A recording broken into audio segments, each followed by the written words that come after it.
Hello everyone, welcome back to our channel. In this series, we are discussing the previous year paper of selection post examination. Today, we will discuss the English section. Let's see.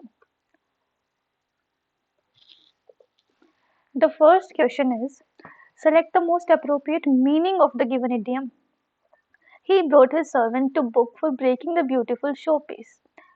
To book, अगर आपको इसका meaning नहीं भी पता तो आप sentence से idea लगा सकते हो कि क्या कहना चाह रहे होंगे. He brought his servant to book for breaking the beautiful showpiece. अब किसी सर्वेंट ने आपका शो पीस तोड़ दिया तो आप उसे डांटोगे ही ना. यूजुअल कंडीशंस में ऐसा ही होता है. तो टू बुक का मीनिंग भी यही होता है, to scold. Okay, next question. Give the meaning of the idiom. Easier said than done. ये तो हम यूजुअली भी यूज करते हैं कि कहना आसान होता है, करना मुश्किल होता है ना. तो इसका मीनिंग हो गया not as easy as it's appear to be. Next question. Underrated की आपको स्पेलिंग सही बतानी है. अब ये देखो, अंडररेटेड कौन सी सही लग रही है? Underrated, underrated, fourth one is the right answer. Okay, one word substitution बताना है अंडरलाइन सेंटेंस का. ठीक है. Adversity always presents opportunity for the examination of one's own conscious thoughts and feelings. अब आप अपने खुद के थॉट्स एंड फीलिंग्स के बारे में एनालाइज कर रहे हो, एग्जामिन कर रहे हो. सो क्या बोलते हैं उसको? बोलते हैं इंट्रोस्पेक्शन. क्या बोलते हैं? इंट्रोस्पेक्शन. ओके, चलो नेक्स्ट में आपको सिनोनिम बताना है of the underlined word. Biosphere reserves are learning places for sustainable development. Sustainable development क्या होता है कि हम प्रेजेंट के बारे में तो सोचे ही सोचे, लेकिन हम साथ में फ्यूचर के बारे में भी सोचे. तो इनमें से कौन सा ऑप्शन सही लग रहा है? Brief, maintainable, temporary, unsuitable. Maintainable. Okay, next is direct indirect speech. अब इसमें देखो, बहुत ही इजी होते हैं. आपको एक बार समझ आ गया तो आप हमेशा कर लोगे. Arvind said my teacher is correcting the answer sheets. अब इसमें आपको पता है कि ये वाला जो ये होता है इसका तो टेंस चेंज नहीं होता, लेकिन आगे वाले सेंटेंस का टेंस चेंज होता है. अरविंद सेड तो सेम रहेगा. अब इन्वर्टेड कोमास हटाते हैं हम तो क्या लिखते हैं? डैट लिखते हैं. अरविंद सेड डैट, इसमें तो डैट ही नहीं है तो ये तो वैसे ही गया. माय टीचर का क्या होगा? अरविंद ने बोला ना, तो his teacher. That his teacher, इसमें हिज टीचर ही नहीं, ये भी गया.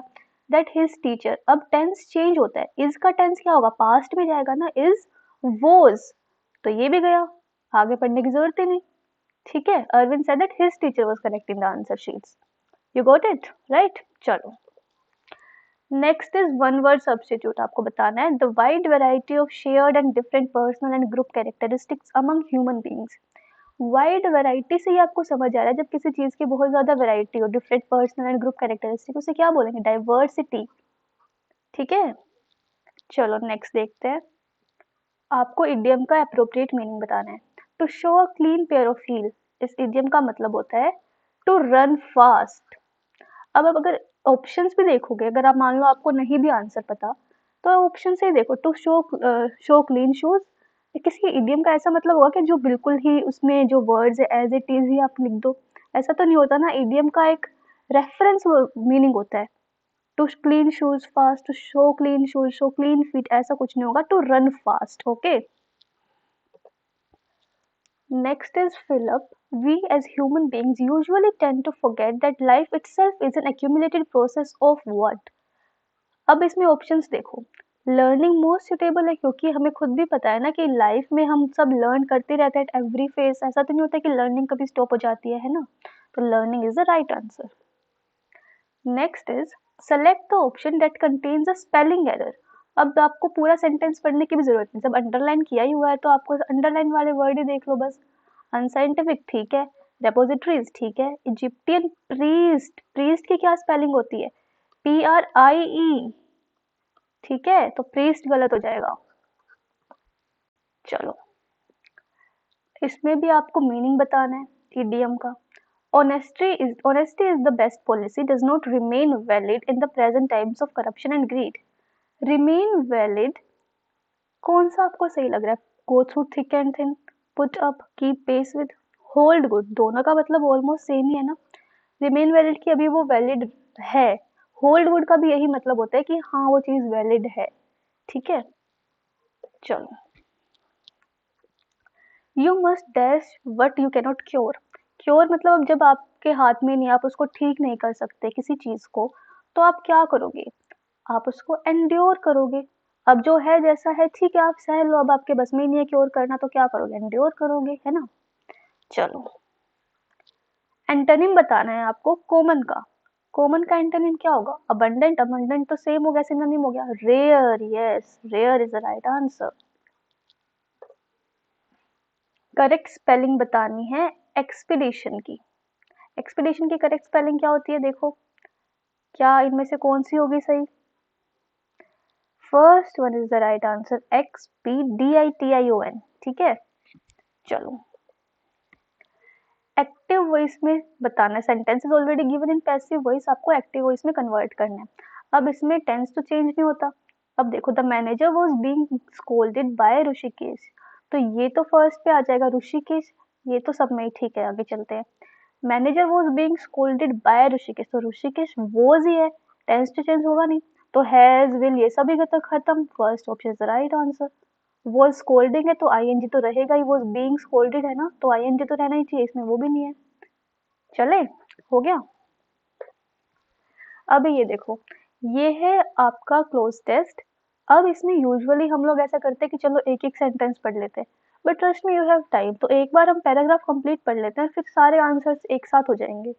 चलो एक बार वीडियो पॉज करके आप लोग पैराग्राफ पढ़ो, फिर आंसर्स करते हैं। Power foods are foods that provide dash level of nutrients like fiber, potassium and minerals. आप खुद देखो क्या आना चाहिए, कुछ पॉजिटिव वर्ड आना चाहिए ना। Power foods are food that provide dash levels, कैसे लेवल्स? रिच लेवल्स, जिसमें levels of fibre, potassium, minerals ये अच्छी मात्रा में हो। अच्छी मात्रा में मतलब रिच लेवल्स, ठीक है। फर्स्ट का आंसर हो गया रिच लेवल। नेक्स्ट देखते हैं सेकंड वाला। सेकंड क्या कह रहा है कि a lot of fitness trainers encourage their clients to include these foods in their daily diet to dash muscle development।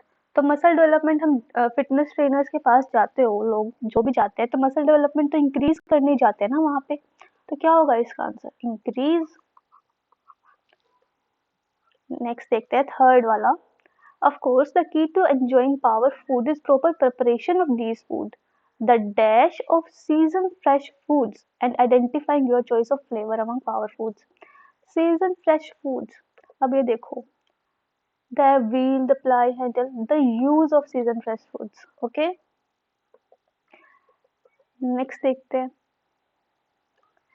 Iron dash can lead to anaemia, fatigue, brain fog. अभी ये तो आपको ऑप्शन देखने की भी जरूरत नहीं पड़नी चाहिए, आपको खुद भी पता होगा कि आयरन की डेफिशिएंसी होगी तभी तो अनीमिया, फटीग ये सब चीजें होंगी। यस और नो? चलो देखते हैं ऑप्शंस में गिवन है कि नहीं। Yes, here it is, deficiency of iron. Okay, next देखते हैं। The combination is a hit with teenagers who need to be dash about getting iron in their diet। अब कुछ टीनेजर्स होते हैं जो पर्टिकुलर होते हैं कि हमें अपने डाइट में क्या चाहिए क्या नहीं चाहिए, तो वैसा सा कुछ वर्ड आना चाहिए। डिलीजेंट, केयरफुल, किसी चीज को लेके पर्टिकुलर होने वाले, ठीक है। नेक्स्ट फिर से अब आ गया आरसी। आरसी में कुछ लोग होते हैं जो पहले क्वेश्चंस पढ़ते हैं, कुछ लोग होते हैं जो पहले पैराग्राफ पढ़ते हैं। आई वुड सजेस्ट कि इतना भी कोई टाइम भागा नहीं जा रहा पेपर में, आई नो आपको सेक्शंस भी अटेम्प्ट करने हैं, पर अगर 1 मिनट लगा के आप पैराग्राफ पढ़ लोगे ना, तो आपके 5 के 5 क्वेश्चन सही होने के चांसेस ज्यादा है, और टाइम भी कम लगेगा कंपेयर टू आप क्वेश्चन पढ़ रहे हो फिर दोबारा पैराग्राफ पे आ रहे हो, फिर दोबारा क्वेश्चन पढ़ रहे हो दोबारा पैराग्राफ पे आ रहे हो, राइट। एक बार के लिए पैराग्राफ पढ़ते हैं, चलो वीडियो पॉज करो फिर पढ़ते हैं। For me, trees have always been the most penetrating creatures. I revere them when they live in tribes and families in forests and groves, and even more I revere them when they stand alone. They are like lonely persons, not like hermits who have stolen away out of some weakness, but like great solitary men, like Beethoven and Nietzsche. In the highest boughs the world rustles, their roots rest in infinity. But they do not lose themselves there. They struggle with all the forces of their lives for one thing only, to fulfill themselves according to their own laws, to build up their own form, to represent themselves. Nothing is holier, nothing is more exemplary than a beautiful, strong tree. When a tree is cut down and reveals its naked death wound to the sun, one can read its whole history in the luminous inscribed disk of its trunk. In the rings of its years, its scars, all the struggle, all the suffering, all the sickness, all the happiness and prosperity stand truly written. The narrow years and the luxurious years, the attacks withstood, the storms endured. And every young farm boy knows that the hardest and noblest wood has the narrowest rings, that high on the mountains and in continuing danger, the most indestructible, the strongest, the ideal tree grows. चलो अब हमें समझ आ गया कि trees के बारे में बात हो रही है, क्या क्या कह रखा है, सब समझ आ गया। अब क्वेश्चन देखते हैं। पहला ही क्वेश्चन है, where one can read the complete history of a tree. अभी हिस्ट्री ऑफ ट्री की बात हुई थी ना यहाँ पे कि कैसे कब हो सकती है हिस्ट्री। ये देखो यहाँ पे one can read its whole history. अब हमें याद तो आ गया ना कि हाँ पैसेज में कहाँ पे ट्री की हिस्ट्री की बात हुई थी। कहाँ पढ़ सकते हैं history of its trunk, inscribe disc of its trunk. ये देखो लीव्स नहीं, ब्रांचेस नहीं, स्किन नहीं, trunk. Last option is the correct option. Next question देखते हैं, where does the world rustle according to the given passage. World rustle अभी याद करो स्टार्टिंग में आया था कहीं पे रसल। ये देखो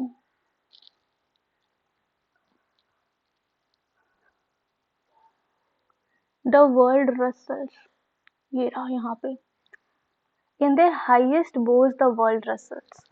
मिल गया। चलो अब देखते हैं ऑप्शंस पे क्या गिवन है। Around the tree, over the forest, ये रहा in the highest boughs of trees. As it is मिल गया। चलो नेक्स्ट क्वेश्चन देखते हैं, select the most suitable word given in the passage. It means very good and perfect. Very good and perfect, ये तो आप ऐसे नहीं कर सकते। एग्जाम्पलरी, जो बहुत ही मतलब बहुत ही ज्यादा सही हो। Which of the following labels is most appropriate for the author of the given passage? अब आपने पैसेज पढ़ा तो आपको ऑथर का थोड़ा सा आइडिया लग गया होगा कि क्या कहना चाहता है। अब देखो ऑप्शंस देखते हैं। एरोगेंट नजर आया, कहीं से भी एरोगेंस नजर आई नहीं, ये तो नहीं था। नॉस्टैल्जिक, किसी पुरानी चीज को याद करता हुआ नजर आया नहीं। सोशल एक्टिविस्ट भी नहीं है। एनवायरमेंट एंथुजियास्ट, आपको पढ़ के भी नजर आ रहा है कि ट्रीज के बारे में कितना एंथुजियास्टिक है वो, तो environment enthusiast is the right answer. Last question of the set, what is the tone of the speaker. अभी देखो ये तो आप क्वेश्चन या तो आपको आता या नहीं आता। इन क्वेश्चन में ज्यादा डाइसी होने की जरूरत नहीं है, हो सकता है गलत हो जाए। अगर आपको आता है तो ही सही करके आए। अब पैथेटिक बिहेवियर लग रहा है कहीं से भी स्पीकर का कि किसी के लिए कोई सहानुभूति ही ना हो। सार्कास्टिक नहीं। विटुपरेटिव होता है कि डिमिनिशिंग, बिलिटल करने वाला, किसी को अपने से छोटा समझने वाला, वो भी नहीं लग रहा, वो ये भी नहीं। तो emotional is the right answer. ठीक है, चलो थैंक यू फॉर